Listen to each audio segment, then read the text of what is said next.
బుటిలా మరో బ్రేకింగ్ చూస్తున్నాం. ఢిల్లీ హైకోర్టు మాజీ న్యాయమూర్తి జస్టిస్ యశ్వంత్ వర్మ ఇంట్లో నోట్ల కట్టలో బయటపడడం దేశంలో సంచలనంగా మారిన విషయం తెలిసిందే.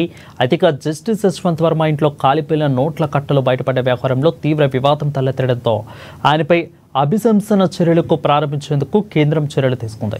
ఈ మేరకు విచారణ జరిపేందుకు త్రిసభ్య కమిటీ విచారణను ఏర్పాటు చేసింది. అయితే కేంద్రం తీసుకున్న నిర్ణయంపై జస్టిస్ వర్మ సుప్రీంకోర్టును ఆశ్రయించారు. కాగా ఆయన పిటిషన్పై ఈరోజు విచారించిన కోర్టు తనపై వేసిన త్రిసభ్య విచారణ కమిటీని సవాల్ చేస్తూ వేసిన పిటిషన్ను సుప్రీంకోర్టు కొట్టివేసింది.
రైట్గా ఢిల్లీ హైకోర్టు మాజీ న్యాయమూర్తి జస్టిస్ యశ్వంత్ వర్మ ఇంట్లో నోట్ల కట్టలు బయటపడడం దేశంలో సంచలనంగా మారిన విషయం తెలిసిందే.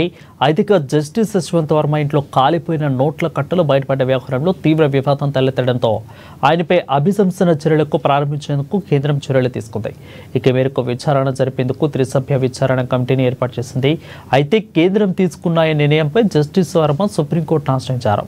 కాగా ఆయన పిటిషన్పై ఈరోజు విచారించిన కోర్టు తనపై వేసిన త్రిసభ్య విచారణ కమిటీని సవాల్ చేస్తూ వేసిన పిటిషన్ను సుప్రీంకోర్టు కొట్టివేసింది.